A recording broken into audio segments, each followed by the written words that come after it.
আসসালামু আলাইকুম। লন্ডন থেকে হোসেন বলছি। আমার চ্যানেলে সবাইকে স্বাগতম।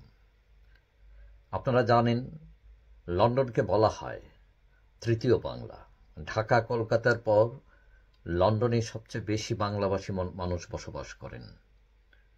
এই ব্রিটেনে প্রায় ৬-৭ লাখ মানুষ বসবাস করেন বাঙালি। এই যে বাঙালি যারা বসবাস করেন, তারা আজকে যে অবস্থানে এসছেন, সেই অবস্থা একসময় ছিল না। আপনারা হয়তো জানেন, গতকাল ২ জন বাঙালি মন্ত্রী হয়েছেন এই দেশে, রোশনারা আলী এবং টিউলিপ সিদ্দিক।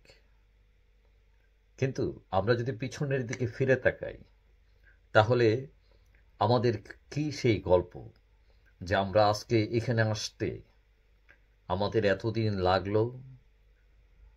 আমাদের গল্প কি? যতদূর জানা যায় ইতিহাস ঘেঁটে, নবাব সিরাজউদ্দৌলার পতনের পর প্রথম বাঙালি এই ব্রিটেনে আসেন। তার নাম ছিল সৈয়দুল্লাহ। তিনি ছিলেন সিলেটের নাগরিক, সিলেটের লোক।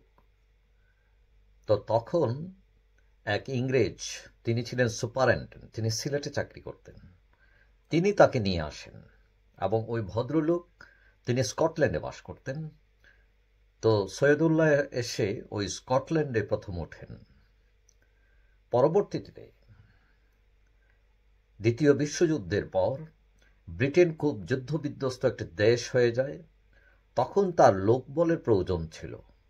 তখন এই যে তাদের রাস্তাঘাট ভেঙে গিয়েছিল, তাদের বিল্ডিং বানানোর দরকার ছিল, ফ্যাক্টরি পুড়ে গেছিল।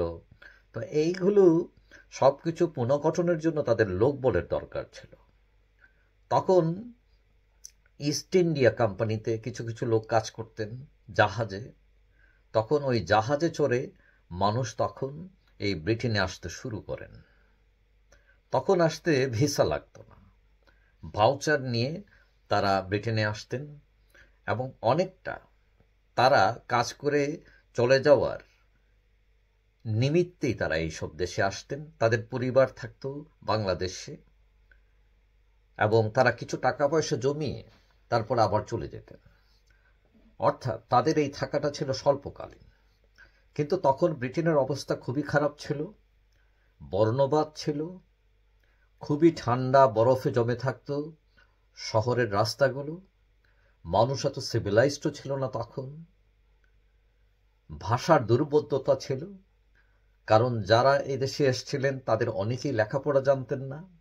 এমনও দেখা গেছে যে তারা বাড়ির নাম্বার মনে রাখতে পারতেন না। তখন বাড়ির সামনে ইট দিয়ে একটা চিহ্ন রেখে যেতেন, যাতে তিনি এসে আবার খুঁজে পান। বর্ণবাদ এমন ছিল যে কিছু কিছু ইংলিশ লোক তাদের দরজার মধ্যে লিখে রাখত, no black no cat, no black no dog. অর্থাৎ কালো মানুষের অবস্থানটা কি আপনারা এটা থেকে বুঝতে পারছেন। আমরা কালো মানুষের তালিকায় পড়ি। এই বর্ণবাদের শিকার হয়ে অনেকেই মৃত্যুবরণ করেছেন। পরবর্তীতে এই যে মার খেতে খেতে মানুষ দাঁড়াতে শিখল, বাঙালিরা প্রতিবাদ করতে শিখল। এবং একসময় ব্রিটিশ সরকার দেখল যে এইসব লোকেরা, বাংলাদেশি ভারতীয় লোকেরা এখানে যে ইনকাম করছে, সব টাকা তারা দেশে পাঠিয়ে দিচ্ছে। তখন তারা একটা আইন করে দিল, অর্থাৎ পরিবার আনার অনুমতি দিয়ে দিল। তখন শুরু হলো বসতি, মানুষ তার পরিবার আনতে শুরু করলো। এর আগে তাদের এই চিন্তা ভাবনা কখনোই ছিল না। এবং তারা যখন একা থাকতেন এই দেশে, তখন কেউ কেউ ইংরেজ মহিলাদের সাথে সম্পৃক্ত হয়ে যান, অনেকে বিয়ে করেন, অনেকের গার্লফ্রেন্ড ছিল। এবং তখন এই ব্রিটেনে পুরুষদের সংখ্যা কমে গিয়েছিল, অনেক লোক মারা গিয়েছিল যুদ্ধে, দ্বিতীয় বিশ্বযুদ্ধে। যার ফলে এখনো অনেক বাঙালির এমন ছেলে মেয়ে আছে যাদের মা সাদা এবং অনেকের চেহারা আছে, দেখলে আপনার মনে হবে যে তারা কোনো ইংরেজের সন্তান, কিন্তু তারা দেখা যায় তারা বাঙালির সন্তান। অনেকে আছে হয়তো বাংলাও জানে না, অনেকে আছে তার রুটের খবর শেকড়ের সন্ধান জানে না, এরকম অনেক লোক এখনো আছে।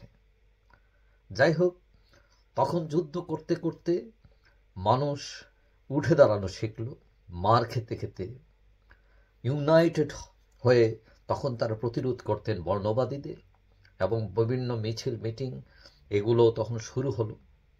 অত্যাচারিত হয়ে শহীদ আলতাফ আলী নামে, এখন লন্ডনে আসলে দেখবেন শহীদ মিনার আছে, এখানে পার্ক আছে, হ্যাঁ, শহীদ আলতাফ যিনি বর্ণবাদীদের হাতে মারা যান।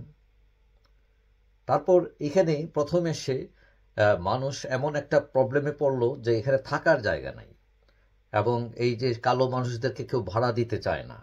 এমন হয়েছে যে একটা বেড, একটা বিছানার মধ্যে 3 জন থাকতেন রোটেশন করে, যে তুমি 8 ঘন্টা, আমি 8 ঘন্টা, তুমি 8 ঘন্টা। এইরকমও দিন গেছে তাদের। দেশের সাথে যোগাযোগ ছিল না, কমিউনিকেশন খারাপ ছিল। তবে তারা অনেক দেশপ্রেম দেখিয়েছেন। তারা তাদের জীবনের যত সম্পদ, যত আয় রোজগার, এই কষ্টের যে সফল, সেটা তারা দেশে পাঠিয়ে দিতেন তার পরিবারের জন্য, দেশ উপকৃত হতো। তারপর এক সময় যখন পরিবার নিয়ে আসলেন তারা, তখন তারা হয়তো এত কন্ট্রিবিউশন করতে পারেন নাই, কারণ পরিবারকে দেখাশোনা করা লাগে, এবং তখন তারা বুঝতে পারলেন যে তাদের শিক্ষার দরকার। তখন তারা তাদের বাচ্চাদেরকে পড়াশোনা করাতে শুরু করলেন। তখন এই দেশে তাদের ছেলেমেয়েরা জজ ব্যারিস্টার হওয়া শুরু করলো, ডাক্তার, ইঞ্জিনিয়ার, অ্যাকাউন্টেন্ট, রাষ্ট্রদূত, এবং আপনারা জানেন এখন 4 জন এমপি আছেন এখানে। এবং গতকাল তাদের 2 জন, রুশনারা আলী, তিনি মন্ত্রী হয়েছেন, মানে এদেশে বলে মিনিস্টার, মানে প্রতিমন্ত্রী। তিনি হচ্ছেন হাউজিং মিনিস্টার এবং স্থানীয় সরকার। আর টিউলিপ সিদ্দিক, তিনি হয়েছেন সিটি মিনিস্টার, অর্থাৎ নগর মন্ত্রী। টিউলিপ 4 বার এমপি হয়েছেন, আর রোশনার আলী হয়েছেন 5 বার। রোশনার আলী হচ্ছেন প্রথম বাঙালি যিনি এই ব্রিটিশ পার্লামেন্টে প্রতিনিধিত্ব করেছেন বাঙালিদের। এখন কথা হচ্ছে, এই যে গল্প, এটা কিন্তু সহজে আসেনি। অনেক ত্যাগ তিতিক্ষার পর, অনেক কষ্টের পর আজকে বাঙালিরা এই জায়গায় এসে দাঁড়িয়েছে।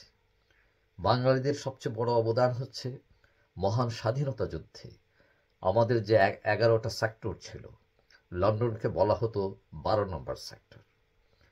তারা এই মহান স্বাধীনতা যুদ্ধে 10 ডাউনিং স্ট্রিটের সামনে গিয়ে মিছিল করেছে, অবস্থান করেছে, বিশ্ববাসীকে জানান দিয়েছে আমরা স্বাধীনতা চাই। সারা সপ্তাহের যে রোজগার করত, রেস্টুরেন্টে কাজ করত, সেই সারা সপ্তাহের রোজগার প্রবাসী সরকারের হাতে তুলে দিয়েছে এই বাঙালিরা। তারপর তারা এই দেশে যে জিনিসটা প্রতিষ্ঠা করেছে সেটা হলো কারি ইন্ডাস্ট্রি। লন্ডনের এখন এমন কোনো গ্রাম নেই যেখানে বাঙালিদের রেস্তোরাঁ টেকওয়ে নেই। এই বিরাট ব্যবসা থেকে প্রতি বছর তার যে টার্নওভার, ব্যবসা প্রায় 4 বিলিয়ন পাউন্ড। এটা অনেক দেশের জাতীয় আয়ের চেয়েও বেশি, এবং এখানে প্রচুর বাঙালি লোক কাজ করেন। হ্যাঁ, অনেকেই মালিক আছেন, এবং এই ব্যবসা দিয়ে অনেকে অনেক ধন সম্পদ করেছেন। তো এই যে একটা ইন্ডাস্ট্রি প্রতিষ্ঠা করা একটা সাদা সাদা মানুষের দেশে এসে, হ্যাঁ, একটা বাংলা টাউন তৈরি করা, এটা কিন্তু ইজি কাজ ছিল না। তারপর বাংলাদেশের মানুষ, এখন এমন কোনো গ্রাম নেই যেখানে বাংলাভাষী মানুষ নেই। আপনি যদি লন্ডন সিটিতে আসেন, ট্রেন বলেন, বাস বলেন, বাজার বলেন, যেখানেই যাবেন বাংলাভাষী মানুষ সরব। তারা বাংলা ভাষা প্রতিষ্ঠা করেছে। এখন ডাক্তারের কাছে যান, বাংলা লিফলেট পাবেন, স্টেশনের নাম বাংলায় লেখা হয়েছে, বাংলা টাউন প্রতিষ্ঠা করা হয়েছে, বাংলা টাউন। তো এগুলো হচ্ছে এই যে ব্রিটিশ বাঙালিদের অর্জন। খুবই সুখের কথা যে আজকে মানে গতকাল ঘোষিত হয়েছে যে 2 জন এমপি, বাঙালি এমপি, তারা মন্ত্রী হয়েছেন। এটা খুবই আনন্দের সংবাদ এবং আমরা আশা করি তারা পরবর্তীতে পূর্ণমন্ত্রী হবেন এবং এই দেশের প্রধানমন্ত্রী হবে বাঙালি একদিন। এটাও খুব বেশি দূরে নয়। বাঙালি পারে না এমন কিছু নেই। বাঙালি যুদ্ধ করতে পারে, জয়ী হতে জানে। বাংলাদেশের মানুষের এই যে গৌরব, বাংলাদেশের মানুষের এই যে সাকসেস, এই সাদা মানুষের দেশে, একটা ইউরোপের দেশে বাংলা টাউন প্রতিষ্ঠা করা, বাংলা ভাষাকে প্রতিষ্ঠা করা, তারা রাজনীতিতে প্রতিষ্ঠিত হওয়া, এটা কিন্তু কম কথা নয়। আমরা এখন বুক ফুলিয়ে বলতে পারি আমরা বাঙালি, আমরা বাংলাদেশের মানুষ। যাই হোক, শর্ট করে এই যে ব্রিটিশ বাঙালির গল্পটা বললাম, আশা করি আপনাদের ভালো লেগেছে। আর যদি ভালো লেগে থাকে তাহলে ইচ্ছা করলে আমার চ্যানেল সাবস্ক্রাইব করতে পারেন, তাহলে পরবর্তী ভিডিও আপনার কাছে অটোমেটিক চলে যাবে। সবাই ভালো থাকবেন। আল্লাহ হাফিজ।